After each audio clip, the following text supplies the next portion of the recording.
Salim, Molly, dan Shelly adalah sahabat baik. Hanya satu dari mereka yang merupakan seorang ibu. Bisakah kamu menebak siapa?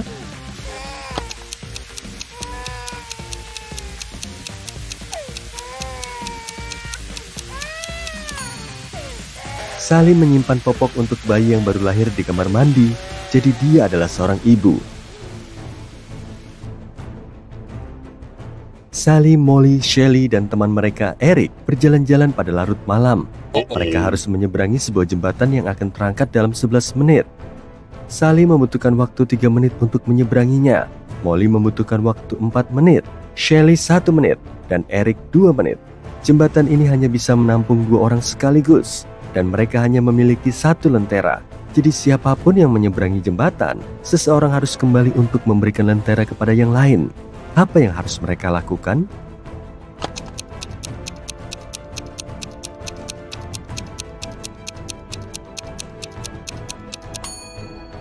Eric dan Shelly harus pergi lebih dulu bersama-sama. Mereka membutuhkan waktu 2 menit untuk menyeberangi jembatan. Kemudian, Shelly akan menghabiskan waktu 1 menit untuk kembali dan memberikan lentera. Kemudian, Molly dan Sally akan menyeberangi jembatan. Ini akan memakan waktu 4 menit. Kemudian, Eric harus kembali dengan lentera yang akan memakan waktu 2 menit. Dan terakhir, Eric dan Shelly akan menyeberangi jembatan. Total waktu yang dibutuhkan adalah 11 menit. Eric tinggal di sebuah peternakan dan menanam buah-buahan. Dia sangat marah karena seseorang mencuri semangka terbesar dari kebunnya pada suatu malam. Eric mencurigai salah satu tetangganya, jadi dia memutuskan untuk menanyai mereka. Peter berkata, "Ayolah Eric, semua orang tahu bahwa buahku jauh lebih baik daripada buahmu." Maya berkata, "Aku tinggal sendirian dan alergi terhadap buah-buahan, jadi untuk apa aku mencuri semangkamu?" Dan Mike berkata, "Aku tidak bisa mencurinya meskipun aku ingin. Tangan kananku patah minggu lalu." Siapa yang berbohong?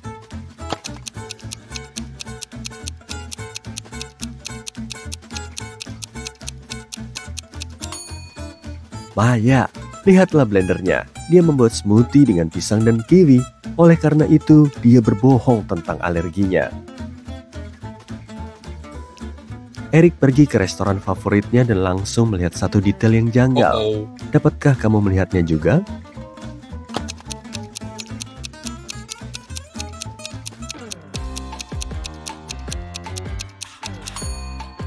Wanita di sebelah kanan sedang mencoba menyantap sup dengan garpu. Setelah makan siang, Eric memutuskan untuk mengunjungi museum sejarah lokal untuk melihat pameran sepatu mewah yang langka. Oh tidak, seseorang mencuri sepasang sepatu paling berharga milik seorang ratu. Penjaga museum mempelajari tempat kejadian perkara. Dia bingung karena si pencuri tidak meninggalkan petunjuk. Banyak tamu yang mengunjungi pameran ini pada hari perampokan. Penjaga memutuskan untuk memeriksa rekaman pada hari itu dan menemukan pencuri dengan cepat. Dapatkah kamu juga menemukan pencuri di antara orang-orang ini?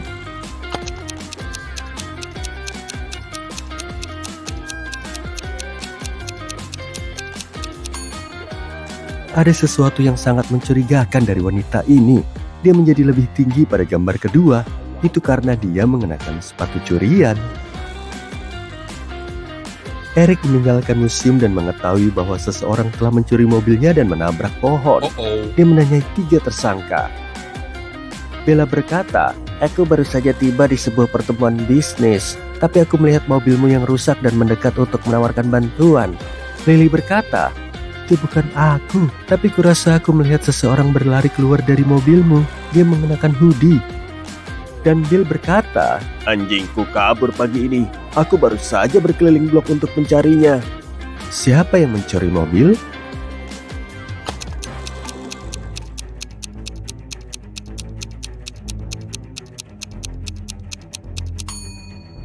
Jam tangan Bella retak. Mungkin jamnya retak dalam kecelakaan itu. Keesokan paginya, Eric terbangun dan mendapati dirinya berada di tengah-tengah pantai yang mempesona. Ada 3 kemungkinan rute menuju portal yang akan membawanya kembali ke kotanya. Jalur pertama terbakar. Ular-ular menyeramkan merayap di jalan kedua. Dan jalan ketiga tertutup lahar panas. Jalan mana yang paling aman?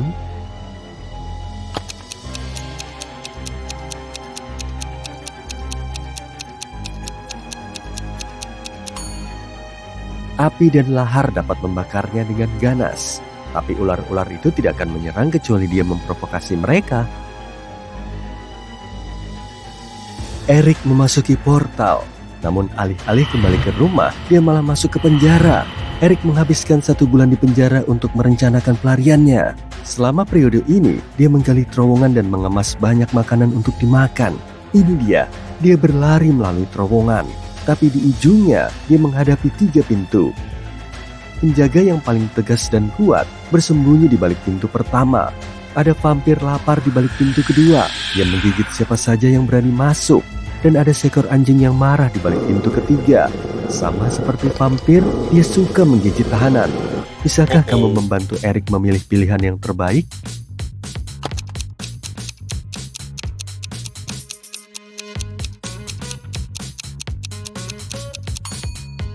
Pintu ketiga, Eric memiliki banyak makanan. Dia bisa menggunakannya untuk mengalihkan perhatian anjing dan melarikan diri. Akhirnya, Eric sampai di rumah dan dia bisa berganti pakaian. Eric memiliki 53 kaos kaki di lacinya, 21 biru, 15 hitam, dan 17 merah. Tiba-tiba, lampu mati dan dia berada dalam kegelapan. Berapa banyak kaos kaki yang harus dikeluarkan Eric untuk memastikan bahwa dia memiliki setidaknya sepasang kaos kaki hitam?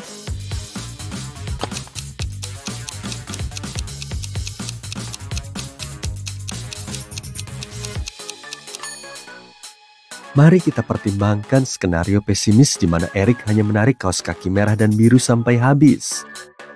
Dia harus mengeluarkan 38 kaos kaki secara keseluruhan sebelum dia dapat mulai mengeluarkan warna yang diinginkan.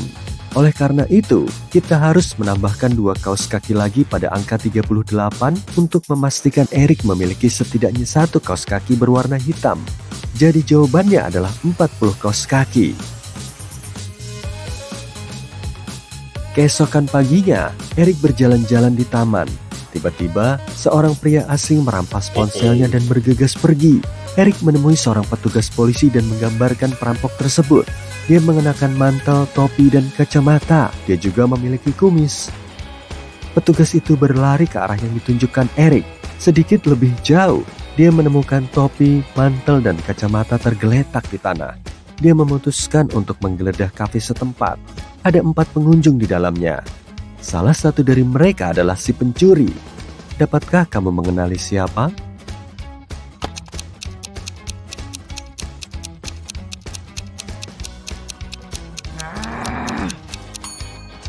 Itu adalah pria di sebelah kanan. Ada luka kecil di bibir atasnya. Dia pasti terburu-buru menyingkirkan kumis palsunya. Eric memasuki sebuah kedai kopi dan membeli sebuah cappuccino double. Dia meletakkan cangkirnya di atas meja dan pergi sejenak untuk mencuci tangannya. Kemudian Eric kembali dan mendapati bahwa kopinya hilang. Dia memutuskan untuk menanyai 3 orang di dekatnya. Oliver berkata, "Aku sedang bermain sosmed, jadi aku tidak melihat sekeliling. Sedangkan aku tidak bisa minum cappuccino. Aku laktosa intoleran." Nina berkata, "Aku juga memesan 1 cappuccino. Jadi cangkir ini milikku. Aku bisa tunjukkan bonnya jika kamu tidak percaya." Sheila berkata, "Aku sudah tidak minum kopi selama 5 tahun karena kopi membuatku sangat cemas. Kenapa aku harus mencuri minumanmu?" Setelah mendengar apa yang mereka katakan, Eric tahu dengan pasti siapa yang berbohong. Bagaimana denganmu?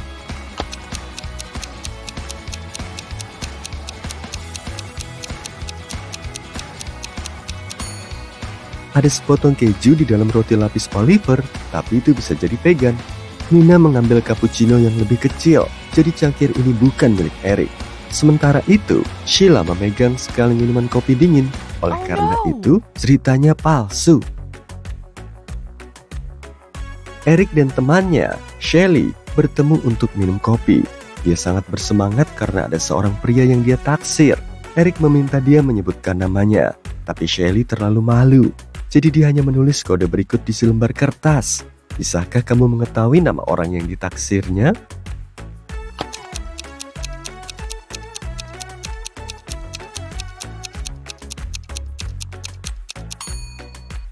Angka-angka tersebut menyeratkan 3 bulan, Desember, Agustus, dan November. Jika kita mengambil huruf pertama dari setiap bulan, kita akan mendapat nama Dan. Ulang tahun Shelly semakin dekat. Eric memutuskan menabung untuk membeli hadiah. Pada hari pertama setiap bulan, dia memasukkan $1 ke dalam celengannya. Pada hari kedua, dia memasukkan $2. Pada hari ketiga, $3, dan seterusnya.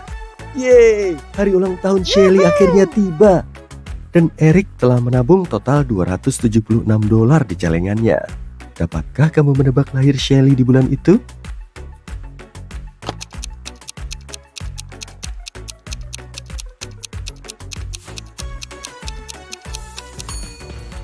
Ulang tahun Shelly jatuh pada tanggal 23 di bulan itu. Cara termudah untuk memecahkan teka-teki ini tanpa menggunakan rumus apapun adalah dengan menambahkan angka-angkanya sampai kita mendapatkan 276. Uangnya akan terkumpul pada hari ke-23. Eric memberikan hadiah ulang tahun kepada Shelly dan menjabat tangannya. Dapatkah kamu menemukan kesalahan dalam gambar ini?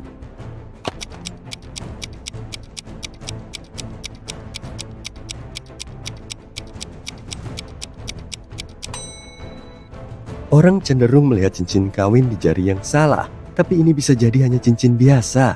Tapi perhatikan lebih dekat jam tangannya. Mayoritas jam tangan memiliki mahkota di sisi kanan. Jadi inilah kesalahannya.